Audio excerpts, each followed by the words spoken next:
São alguns dias, ministrando a palavra de Deus. A voz vai acabando, mas Deus tem misericórdia de nós, e Ele tem um renovo para nós nesta noite. Glória a Deus. Se Aleluia. você veio aqui, está ouvindo esta palavra, pode ter certeza que tudo que for dito aqui é para você. Aleluia. Deus, Ele não fala com quem está ausente. Talvez a gente ouve uma pregação, assiste ou participa do culto, a gente pensa, não, quem me dera se fulano de tal estivesse aqui. Mas ele não está, mas você está. Amém. Então Deus quer tratar com você. Amém. Isaías capítulo de número 54, versículo 17. Isaías 54, 17 diz assim: toda ferramenta preparada contra ti não prosperará, e toda língua que se levantar contra ti em juízo, tu a condenarás. Esta é a herança dos servos do Senhor, e a sua justiça que de mim procede. Assim diz o Senhor. Feche seus olhos, feche sua Bíblia, todos assim. Pai, em nome de Jesus, nós oramos agora. Pai, eu te peço a tua misericórdia, a tua graça, a tua bondade, benignidade, para que eu possa transmitir a tua palavra ao teu povo. Pai, neste momento que eu dependo totalmente do Senhor, meu Pai, que eu diminua, que o Senhor cresça, que o Senhor fale da forma que o Senhor quer, do jeito que o Senhor quer, como o Senhor quer, com quem o Senhor quiser. Pai, aonde a minha voz alcançar, que não seja a minha voz, mas seja a tua voz, bradando aos nossos corações. Em nome de Jesus, retira todo cansaço, todo estresse, todo desgaste físico, mental e espiritual, para que nós possamos adorar ao Senhor. Em nome de Jesus. Amém. Glória a Deus. Glória a Deus. Irmãos, quando eu orava ao Senhor, pedindo direção a Deus por esta palavra, quando eu meditava na palavra de Deus a respeito de tudo aquilo que Deus tem preparado para os teus filhos, para o teu povo, Deus me levou a este capítulo de Isaías, onde Deus, através do profeta Isaías, trata com o seu povo, com o povo de Israel. O povo de Israel era uma nação eleita, um povo escolhido, povo separado por Deus e para Deus. O povo de Israel era o povo que fazia a sua obra, que estava escolhido para fazer a tua vontade. Mas o povo de Israel tinha alguns vacilos. Ora e outra eles adoravam outros deuses, ora e outra eles desobedeciam a Deus. Por isso Deus sempre levantava alguém, um profeta, um homem, uma mulher de Deus, um sacerdote, um pastor, para profetizar, para trazer de volta o povo de Israel na vontade de Deus. Irmãos, assim é a igreja de Cristo. Nós, a igreja do Senhor, fomos chamados por Deus para fazer a tua vontade. Nós somos eleitos pelo Senhor antes da fundação do mundo, porque Deus escreveu o Apocalipse para depois começar a escrever o Gênesis. Nós somos eleitos por Deus antes da fundação do mundo, para sermos povo, sacerdócio santo, separado para Deus. Mas muitas das vezes nós temos vacilado na obra, muitas das vezes nós temos desobedecido a palavra de Deus, nós temos ido ao contrário daquilo que Deus nos manda, daquilo que Deus nos diz. Por isso, hora e outra, Deus tem que usar algum profeta, algum sacerdote, algum pastor, algum líder espiritual para nos animar, para nos dar uma palavra de positividade. Muitas das vezes Deus tem que mostrar que Ele está conosco, que nós não estamos sozinhos, porque a caminhada ministerial, a caminhada do pastor, a caminhada da pastora, a caminhada do líder, a caminhada do homem e da mulher de Deus é difícil. Nós muitas das vezes passamos por dificuldades, nós muitas das vezes enfrentamos diversidades. seus discípulos: no mundo tereis aflições, mas ele diz: tem de bom ânimo, porque eu venci o mundo. O nosso Deus venceu o mundo por nós. O nosso Deus pelejou as pelejas por nós. O nosso Deus tomou a cruz por nós. Por isso ele diz: no mundo vocês terão aflições, mas não percam ânimo, não percam a fé, não percam a vontade de viver, não desista do teu chamado, porque eu venci o mundo, eu ganhei, eu fui vitorioso, e vocês também, obedecendo o meu caminho, serão. Glória a Deus. Irmãos, muitas coisas se levantam contra a obra de Deus. Nós vemos Israel sendo cercada por vários inimigos, sendo várias vezes ameaçado, sendo várias vezes confrontado. Nós temos vários inimigos de Israel: os filisteus, os midianitas e várias tantas outras nações, que sempre que Israel se levantava com uma posição espiritual, um povo se levantava para forjar, para tentar destruir, para maquinar, para planejar o mal contra aquela nação. Assim também é contra a nossa vida. Quando nós nos levantamos em posição espiritual, muitas coisas se levantam para atrapalhar, para destruir e para fazer-nos tropeçarmos no caminho. Muitos são os opositores da obra de Deus, muitos são aqueles que levantar-se-ão contra a tua chamada, contra a tua vocação, contra a igreja de Cristo. Mas dessa noite eu vim, pelo Senhor vocacionado por esta palavra, que toda arma que prepararam, que vão preparar, ou que estão preparando contra a tua vida, ministério, família e igreja, não vai para frente, porque Deus está nesta noite destruindo os aguilhões de Satanás. Aleluia. Glória a Deus. Muito destas oposições virão do mundo, muitas pessoas do mundo, muitas oportunidades, muitas pessoas vão se levantar contra aquilo que Deus deu na sua vida. Pode ter certeza que muitas pessoas vão tentar atrapalhar, que muitas pessoas vão tentar te desanimar, que muitas pessoas vão dizer: não faça isso, não vai mais para frente, isso não vai dar certo, que bobeira é essa? Por que você está gastando tanto tempo com isso? Muitas pessoas do mundo vão levantar para tentar impedir o teu trabalho. Mas eu quero te dizer também: não se assuste, não se espante. Muitas pessoas que vão dizer a paz, que vão dar um tapa no seu ombro, que vão dizer: você prega bem, você canta bem, eu te amo, que vão tomar ceia com você e cantar: somos corpos assim bem ajustados. Estas pessoas mesmo vão sentar na cadeira e por dias vão maquinar mal contra a tua vida. Irmãos, não é de se espantar, porque José foi traído por quem? Por homens do mundo? Não, pelos seus irmãos. Jesus foi traído por quem? Por pessoas que estavam longe dele? Não, pelo seu tesoureiro. Tesoureiro é cargo de confiança. Se é cargo de confiança, é pessoa chegada. Judas era a pessoa chegada de Jesus.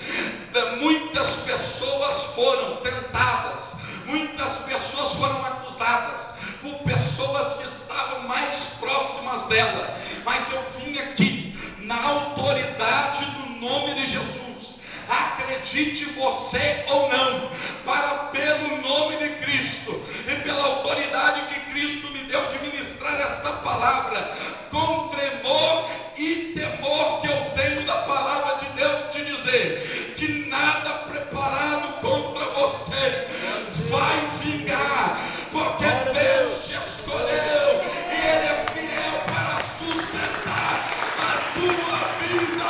Aleluia.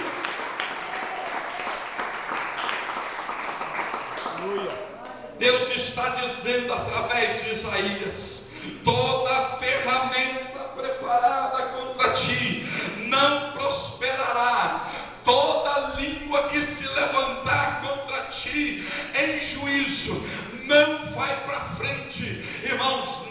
adianta brigar com o cristão, não adianta fazer mandinga para crente, não adianta fazer macumba para crente, ou boa cumba para crente. Pastor, o que é boa cumba? Boa cumba é macumba de crente para crente. Tem muitas pessoas, pastora, que você está pregando aqui, eles estão lá, tomara que ele caia, tomara que dá um infarto nele e ele morra. Tem muitas pessoas, quando você está louvando aqui, está falando assim, tomara que ele erre a letra do hino, tomara que ele gagueje, tomara que o microfone caia, tomara que o violão rebenta a corda, mas em nome de Jesus, não adianta fazer o que for, boa cumba ou macumba, vão perder tempo, porque aquele que está em ti é maior do que aquele que está imundo. A oposição contra a obra de Deus vai abrir falência nesta noite. Lembro-me de um testemunho de uma mulher que foi a um dos mais famosos Pai de Santo da Bahia. Aí já foi lá. E a mulher, o Pai de Santo, cobrava caro. E ela disse assim: eu pago quanto for. Ele disse: a 3.000. Ela disse: mas eu quero que meu marido largue aquela igreja de crente. E o Pai de Santo disse assim: tem mais uma farofa que eu faço para os Exu, que custa mais 2.000. Ela disse: eu pago, não tem problema. Foi lá e pagou. Aí o Pai de Santo disse assim: não se preocupe não, daqui uma semana ele vai esfriar de tal forma que nem saber, em nome de igreja, ele vai querer estudar. E aquela mulher, meu irmão, foi para casa, e o marido dela começou a ir na terça, foi na quarta, foi na sexta. Aí ela disse assim: vou esperar, talvez o tal da farofa ainda não ficou pronta, é cara demais, né? Dá trabalho para fazer farofa para a gente, imagina para Exu. Aí a mulher: vou esperar mais uma semana. Aí voltou uma semana, o marido foi na terça, na quarta, na sexta, no sábado ele falou assim: ó, hoje eu não durmo em casa. Ela disse assim: onde você vai? Ele disse: eu vou dormir na igreja porque tem vigília. Aí domingo ele se levantou e foi também. Calma, ele se aplaudir depois. Aí a mulher injuriada foi lá. O Pai de Santo estava numa sessão, ela bateu na porta, o candono chegou e disse assim: pois não, madame. Ela disse assim: eu quero falar com o Pai de Santo. Ela disse assim: ele está ocupado. Ela disse assim: eu não quero saber, ou você chama ele para mim, ou eu quebro esse centro inteiro. Ela disse assim: espera só um minutinho. O candono chegou e disse assim: ó, pai, tem uma mulher louca lá dentro, lá fora, quer falar com o senhor de qualquer forma. O Pai de Santo chegou lá. Aí a mulher disse assim: ô seu ordinário, eu vim aqui, paguei 3.000, paguei mais 2.000 para o senhor fazer uma farofa mandinga aí, para o meu marido parar de ir na igreja. Eu disse: o senhor está lembrado? Ela disse assim: pois é, está aí na quarta, na sexta e no domingo. E tem um dia de sábado aí que ele diz que não dorme lá em casa porque tem vigília. Ele passa a noite inteira orando. E mais, meu marido era muito duro de coração, sempre me xingava, me batia, xingava os nossos filhos. Esse dia eu abri a porta do escritório, ele estava com a Bíblia na mão, me chamou de amor e disse assim: eu estou conhecendo um livro que está mudando a minha vida. O Pai de Santo disse assim: opa, isso não pode acontecer não, nós vamos ter que consultar os orixás, o que é que aconteceu? Alguma coisa aconteceu. O Pai de Santo fechou o centro, chamou os tambores e disse assim: toca tabaco aí. Aí começou a manifestar os espíritos. Ele disse assim: eu quero perguntar para vocês, por que eu fiz um despacho contra esse homem e ele não está adiantando nada, ele aumentou a frequência dele na igreja. Aí o orixá falou com ele assim: ó, mas também o senhor foi fazer macumba, o senhor foi preparar arma forjada com aquele que está na mão do homem lá de cima, aquele que está guardado pelo homem lá de cima, nada pega neles, não adianta fazer nada para eles, que nada resolve. Aleluia. Pai de Santo disse assim: então vocês fiquem aí, que eu estou indo para a igreja desse homem, porque vocês não valem nada. Eu vou procurar esse homem lá de cima, que é o nosso Deus. Irmão, não adianta preparar a arma forjada contra você, porque nesta noite nós vamos desfazer tudo pela obra e pelo sangue de Jesus. A Bíblia diz: foi para isso que Cristo se manifestou, para desfazer as obras de Satanás. Eu me lembro de algumas histórias bíblicas, e vou encerrar, de homens que tiveram armas preparadas, de homens que tiveram ferramentas preparadas para destruírem a sua vida, seu ministério e sua família, mas Deus os deu o livramento. Me lembro de Davi. Davi era um jovem entregador de marmitex. queijo para os seus irmãos. Davi pastoreava as ovelhas de seu pai, o menor da sua casa. Davi era um homem excluído da sociedade, da sua própria família. Davi tinha muitos traumas familiares em si, mas aquele homem, Deus tinha um compromisso com ele. Então Deus manda Samuel ungir. Samuel vai lá, bem presente em Davi. Davi agora é ungido como rei de Israel. Mas Davi passou a enfrentar alguns problemas. Entre eles havia um gigante chamado Golias. Golias atormentava e menosprezava o povo de Israel. Então não tinha guerreiro em Israel que temia ou que não queria enfrentar Golias. Golias era um homem de mais de 3 metros, um homem experiente em guerra. Muitas pessoas dizem que Davi não conhecia de guerra, mas Davi conhecia de guerra. Davi só não havia estado na guerra, Davi só não havia treinado em guerra. E Davi então se levanta e diz para Saul: eu vou matar Golias. Saul dá uma olhada para o menino baixo, ruivo, o menino excluído da casa de Jessé, e diz assim: você vai matar? Ele diz: na verdade eu vou lá, mas quem vai pelejar por mim é meu Deus que está lá em cima, que me ungiu. Saul coloca a armadura nele. Davi então começa a pesar, porque nunca tinha havido usado a armadura. Davi se despe da armadura e diz assim: eu vou só no nome do meu Senhor dos Exércitos. Enfim, todo mundo conhece a história. Davi chega lá, lança uma pedra na testa de Golias. Golias cai, Golias não morre com a pedra, mas cai. Davi vai lá, passa a espada, arranca a cabeça, pega a cabeça de Golias, joga na frente de Saul e diz: está aqui. Nisso, as mulheres que estavam ao lado de Saul, a pastora começa a cantar: Saul matou milhares, mas Davi matou milhares de milhares. E quanto mais as mulheres cantavam, mais o coração de Saul se envenenava. É lógico que esse cântico, ele não ele tem um pouco de exagero, porque quando diz que Davi matou milhares de milhares, a primeira pessoa que Davi havia matado era Golias. Só depois que Davi se tornou um homem sanguinário, mas as mulheres estavam falando que nem os milhares que Saul havia matado, só o Golias que Saul havia matado, só o Golias que Davi matou serviu para os milhares que Saul já matou. Quanto mais as mulheres cantavam e dançavam, o coração de Saul se enchia de ódio, de raiva e de inveja. Tem pessoa que é assim: os irmãos estão cantando, estão falando, estão pregando, estão orando, e o coração dele está enchendo de raiva, está enchendo de ódio. Irmão, não seja igual Saul. Se alguém foi levantado do seu lugar, se amanhã a pastora colocar alguém aqui para pregar no meu lugar, me colocar no banco, eu não tenho preocupação nenhuma.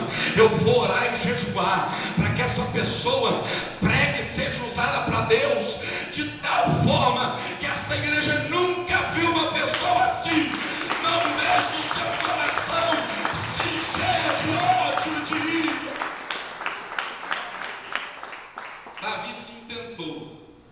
A Bíblia diz que daquele dia em diante, Saul andava com uma lança procurando matar Davi. Tem gente com lança tentando te matar, pastor. Tem Saul com lança tentando te cravar na parede.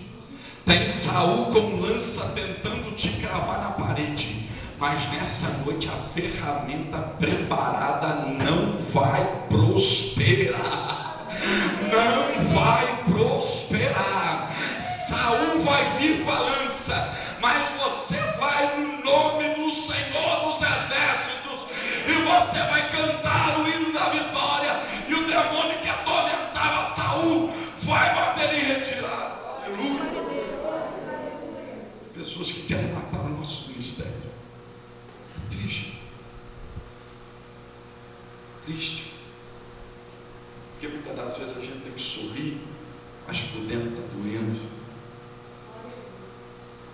Muitas das vezes a gente fala: o pastor está bem, o irmão está bem, mas não sabe que a gente está esquivando de Saul toda hora, Bíblia diz que Davi se esquivava de Saul. Opa. Irmão, em nome de Jesus, Deus vai te dar misericórdia e graça. Você vai se esquivar de Saul. A flecha não vai te matar. Me lembro de Daniel. Daniel era um dos jovens cativos na Babilônia. E um dia o rei Dário levantou alguns governadores, alguns príncipes e 3 presidentes, prefeitos daquela época. Um deles era Daniel. E os príncipes andavam contra Daniel, planejando e tramando destruir a Daniel. Só que não achavam pecado nem discórdia nenhuma. Então eles se reúnem. Vou ter que falar, porque Deus está mandando. O que tem de reunião secreta para derrubar o ministério? O que tem de reunião de príncipe falando como nós vamos fazer? O que tem de calada da noite, de ligação, de mensagem, de torpedo, mas em nome do Senhor Jesus, Deus é contigo. Os príncipes então falam assim, ó, é uma coisa, ele é muito crente.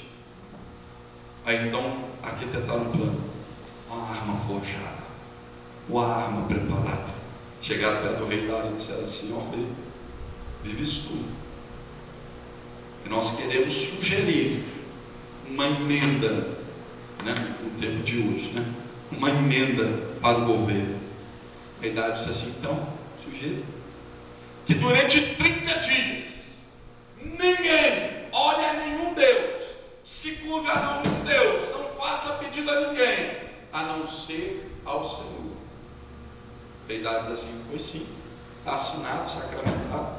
Daniel não estava lá.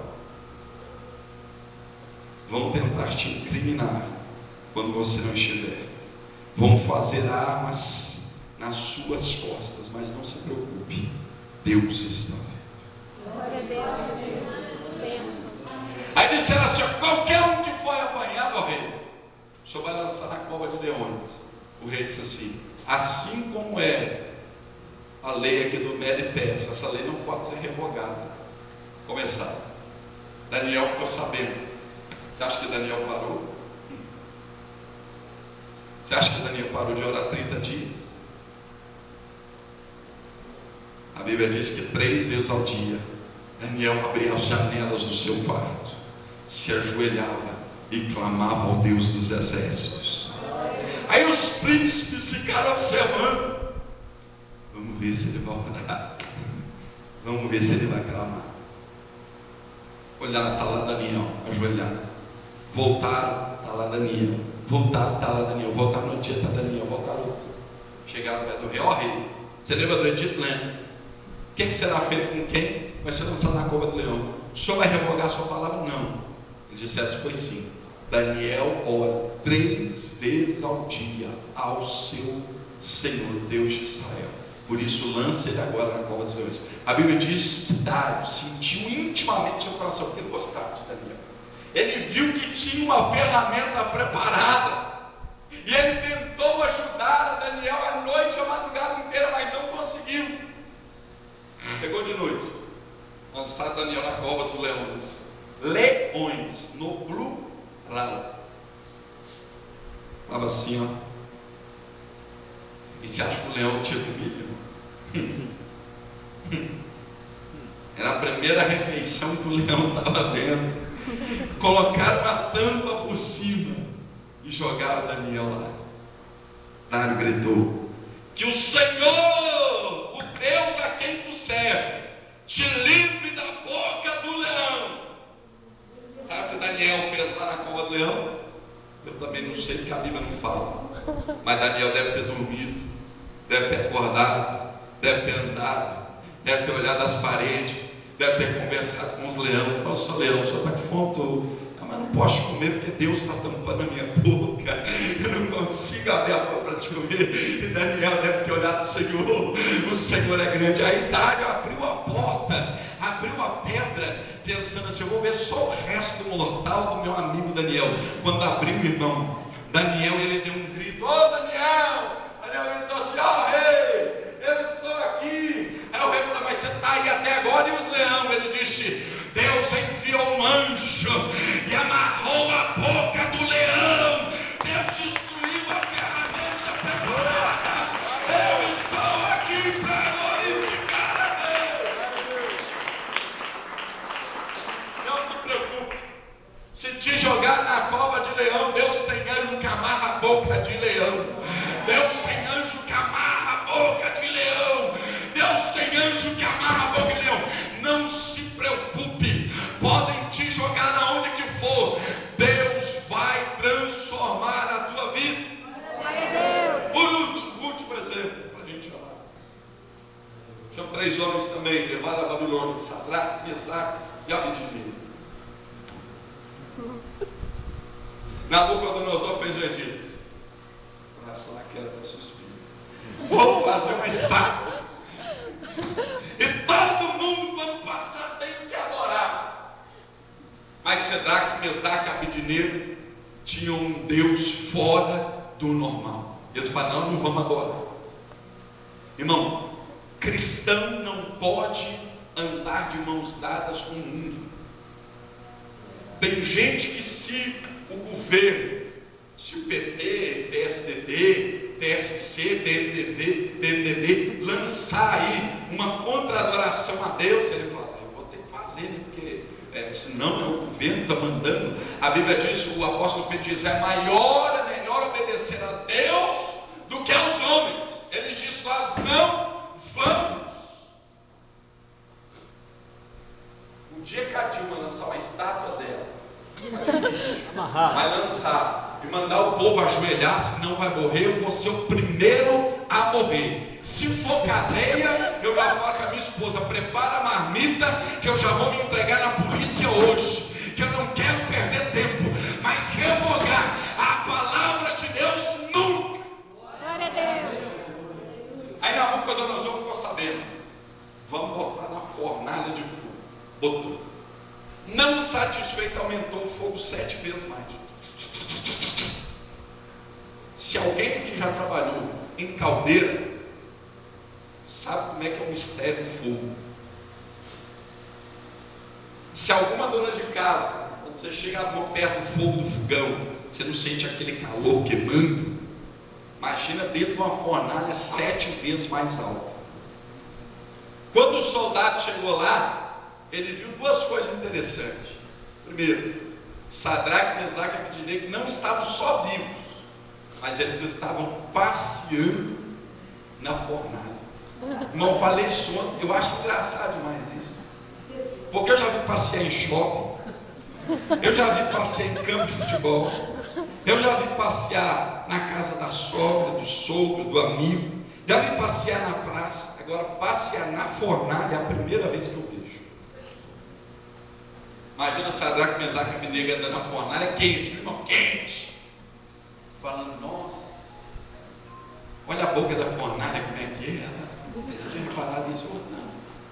Não, esse fogo aqui está pegando em mim. Engraçado, não está queimando nada. Você está sentindo alguma coisa, Mesaque? Eu não. E Abednego? Não. Parece que está hidratando a minha pele. Parece que a minha pele está melhorando. Nem maquiagem da Mary Kay fazia tanto efeito assim, igual está fazendo a fornalha de Nabucodonosor. Isso está parecendo sauna. Creio que eles sentaram lá e conversaram. Irmãos, e a outra coisa interessante: quando o homem abriu a porta da fornalha para saber se eles estavam lá, chegou para o rei e disse assim: rei, quantas pessoas o senhor colocou lá? Ele disse assim: 3. Sadraque, Mesaque e Abednego. Eu disse: não, o senhor está enganado. Olha lá direitinho o nome lá: Sadraque, Mesaque. O senhor tem certeza? Tem. Por quê? Tem mais um homem lá. Esse homem não tem aparência de judeu, não tem aparência de caldeu nem de babilônico. Esse homem tem uma veste branca salpicada de sangue, cabelos brancos, e na sua coxa está escrito: Rei dos Reis e Senhor dos Senhores. Ele está andando na fornalha.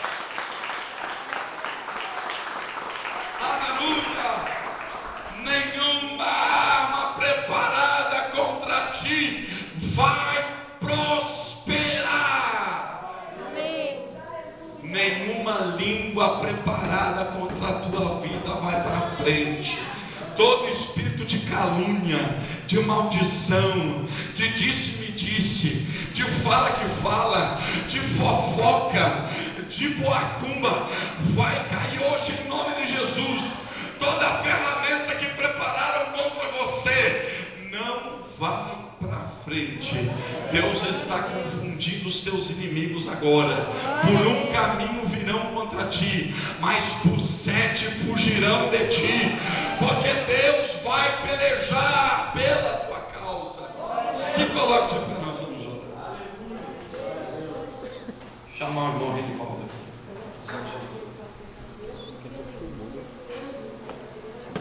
Glória a Deus. Estamos orando então pela irmã Deliane, por essa decisão judicial que está aqui, pelo pastor Geraldo. Nosso Deus é um Deus de milagre. Toda arma forjada não vai para frente. Não importa se o juiz vai ter que revogar a sentença dele, não importa se o médico vai ter que fazer outro laudo, não importa onde o homem vai ter que se refazer. O importante é que não vai para frente. Vamos orar. Ele não recebe ordens e nem é mandado. Esse é o nosso Deus. Esperar. Nunca se sentiu cansado, assim só Ele é. Deus não tem substituto, não tem criador, não deve pra ninguém, não acha cobrador. É absoluto e não é nem nada. Esse é o nosso Deus. A salva do universo inteiro é escritório dele. Não existe fila pra falar com ele. Até que todo mundo sem nossa marcada. Este é meu Deus, que conhece o universo por dentro e por fora. Este é meu Deus. Aleluia. Esse é o teu Deus, meu irmão.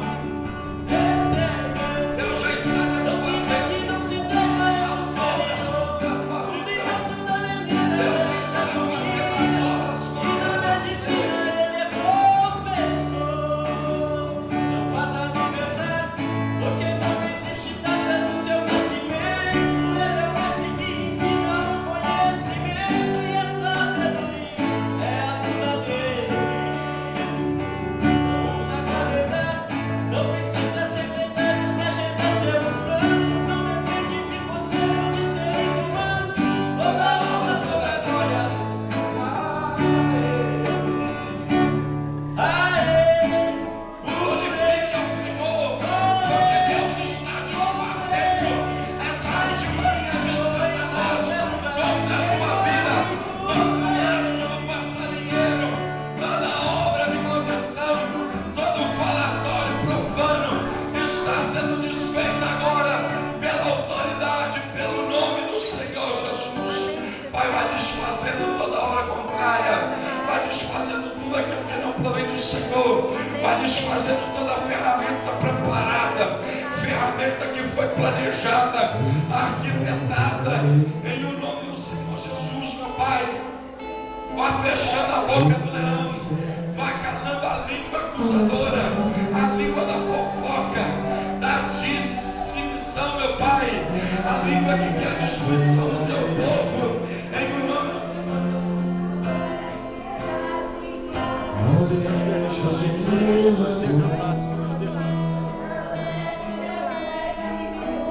Esse é o Espírito Santo de Deus na tua vida. Deus já está destruindo a obra das trevas, aleluia!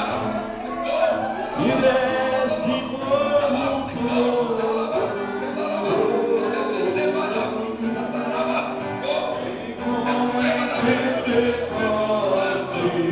O Rei dos Reis e Senhor dos Senhores está aqui.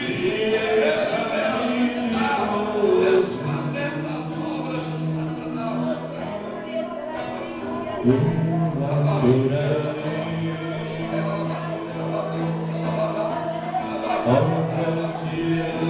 Da minha vida.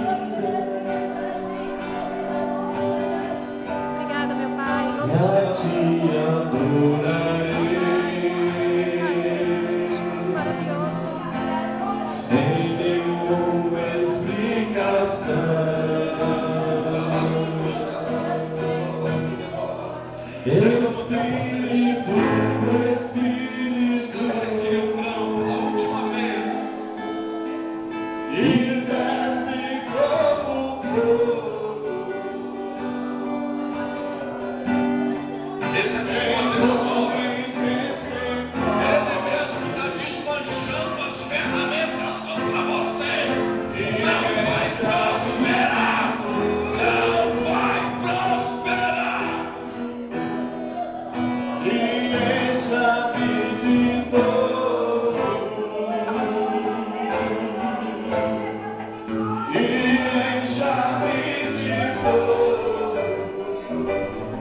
Vão em paz.